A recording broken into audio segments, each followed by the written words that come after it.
Medicine can look complicated until you can see it. Welcome to StepTune. Learn medicine, visualize success. Have you ever just stared at a massive, overwhelming paragraph on a board exam? You know, the ones describing a thyroid nodule, and you just feel your heart rate spike? You're sitting there thinking, I have absolutely no idea what I'm looking at. Well, if you're a stressed out medical student drowning in histologic descriptions, trust me, you are definitely not alone. But what if you didn't have to memorize those massive paragraphs? What if you just needed to recognize a few distinct characters? Welcome to this explainer, where we're going to use a brilliant visual solution to completely decode thyroid histology. Okay, let's dive right in. Here's our lineup of suspects today. First, the method. Then, crazy cells and empty nuclei, followed by germinal centers and giant pain. After that, we'll hit the Hurtle cell trap, identifying follicular carcinoma, and finally, the master memory nap. Let's get to it. Section 1. The method. Okay, before we meet our suspects, we've got to establish the core philosophy here. This is exactly how you conquer board exam questions without breaking a sweat. So, the absolute crucial point is this. You should never ever try to memorize a giant paragraph of text. It's just way too much cognitive load. Instead, use this super simple three-step method. Step 1, find the histological clue in the question stem. Step 2, recall our visual mnemonic. And Step 3, nail the diagnosis. It's a direct leap from a single buzzword straight to the right answer. Moving right along to Section 2, crazy cells and empty nuclei. Let's meet the suspects. Allow me to introduce the first two characters in our lineup, both of whom have very, very distinct personalities. All right, so when you see the buzzword C-cell hyperplasia, I literally want you to picture a little cell running around screaming. Why? Because C cells are crazy. That C stands for crazy, and crazy points you directly to calcitonin. And an overproduction of calcitonin leads you straight to medullary thyroid carcinoma. C means crazy, means calcitonin, means medullary carcinoma. Now I've got to get serious for just a second, because this is a huge trap. What exactly are C cells? They are parafollicular cells of the thyroid. Please, whatever you do, do not confuse these with parathyroid cells. Your mnemonic is C equals crazy, but use that word parafollicular to remind yourself that these cells sit safely beside the thyroid follicles, completely separate from the parathyroid glands. And since board exams absolutely love those second and third order questions, we've got to hit the high-yield associations that go along with this hereditary crazy C cell. Medullary thyroid carcinoma produces calcitonin. That calcitonin-related material leads to amyloid deposition, and genetically it's highly associated with the RET proto-oncogene, which should immediately trigger you to think of multiple endocrine neoplasia, MEN2A and MEN2B. Okay, on to our second suspect. The question stem says, pale, empty-appearing nuclei. Right away, I want you to think of orphan Annie. Annie is an orphan, right? So she has an empty heart. And because her heart is empty, well, so were her nuclei. Empty heart equals empty nuclei, which gives us the classic orphan Annie nuclei. And that, my friends, is the total hallmark of papillary thyroid carcinoma. Now, what's really fascinating about this next piece is how it anchors us to the whole visual map. Along with those empty nuclei, you're also going to see nuclear grooves, intranuclear inclusions, and semmoma bodies. But listen, here is the absolute most critical distinction you can make. Papillary carcinoma can actually be diagnosed on a fine needle aspiration, or FNA. Why? Because the specific nuclear morphology, literally the way the nucleus looks, gives you the diagnosis. Keep that in the back of your mind because it's going to become absolutely crucial later on. Section 3. Germinal centers and giant pain. Next up on our suspect list, we're looking at two completely different scenarios. One is a painless autoimmune condition, and the other is a really painful viral aftermath. If you spot the buzzword lymphocytic germinal centers, just remember this slightly bizarre but totally foolproof associative story. There's a Japanese girl named Hashimoto. She marries a German guy, and she makes that German guy the center of her world. Hashimoto plus German equals germinal centers.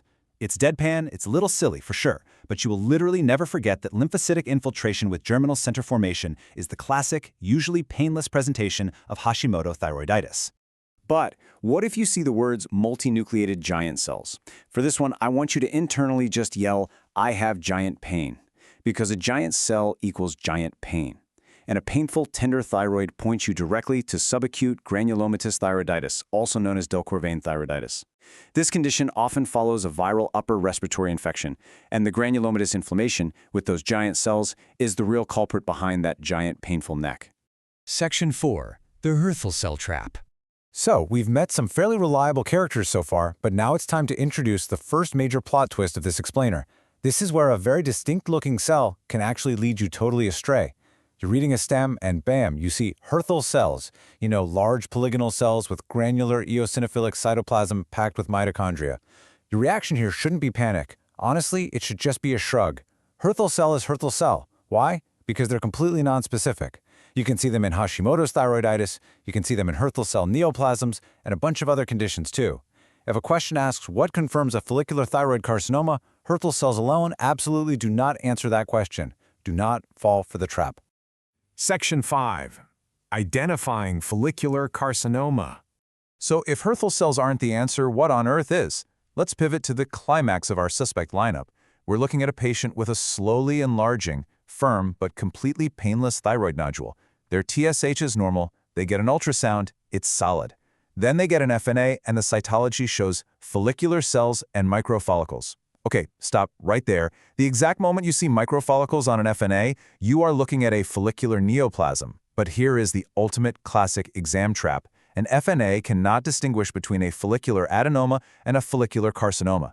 It is literally impossible from an FNA alone. So why can't the FNA tell us? Well, because the individual cells of an adenoma and a carcinoma, they look literally exactly the same under the needle. We have to look at what the tumor actually does on surgical histology, not just what the cells look like. Think of the follicular adenoma as the polite one. It's neatly encapsulated, it has no capsular invasion, no vascular invasion. The adenoma basically just stays home and respects boundaries. But then, the carcinoma shows up, and it's basically screaming, I don't care about your boundaries. A follicular carcinoma is diagnosed exclusively by one thing, capsular and/or vascular invasion. It physically breaks through the capsule or invades right into the blood vessels. If you see invasion on the surgical pathology report, boom, you have diagnosed a carcinoma. And this brilliantly illustrates another incredibly high-yield fact. Since this particular carcinoma loves to invade blood vessels, how do you think it spreads? Yep, hematogenously. Vascular invasion leads to the bloodstream, which leads straight to distant metastases in the bone and the lungs. Finally, Section 6, the master memory map. We've covered a ton of ground here, from crazy cells all the way to invasive tumors. Let's bring all our characters and diagnostic clues together into one highly actionable tool. This right here is absolutely screenshot-worthy. This is your StepTune master map. Let's just walk through it super quick to lock it all in. C-cell hyperplasia, C equals crazy equals calcitonin, meaning medullary thyroid carcinoma. Empty nuclei? Well, Orphan Annie has an empty heart, so papillary thyroid carcinoma. Hurtle cells? Hurtle cell is Hurtle cell, it's nonspecific alone. Lymphocytic germinal centers? Japanese Hashimoto makes the German guy the center of her world, so Hashimoto thyroiditis. Multinucleated giant cells? Giant equals giant pain, de Quervain thyroiditis. And finally, capsular or vascular invasion? The carcinoma just doesn't respect boundaries, follicular thyroid carcinoma. Listen, if you only take away one 5-second contrast from this entire explainer, please let it be this permanent memory hook. Papillary carcinoma is diagnosed by looking at the nuclei on an FNA. Follicular carcinoma is diagnosed by looking for invasion on surgical histology. Remember, papillary equals nuclei, follicular equals invasion. When you look at the complete visual map from our source material, you can see how it all fits together. I highly encourage you to use visual lineups just like this one to prevent that dreaded cognitive overload. When you associate complex histology with distinct, memorable characters, you aren't just memorizing. You're building a lasting diagnostic framework that you can actually rely on. You now have the exact tools you need to leap from a single clue directly to the correct diagnosis. So I'll leave you with this thought. Next time you sit down for a board exam and see a giant, stressful paragraph about a thyroid nodule, are you going to fall for the FNA trap? Or will you confidently look for the invasion? You've absolutely got this. Thanks for learning with me.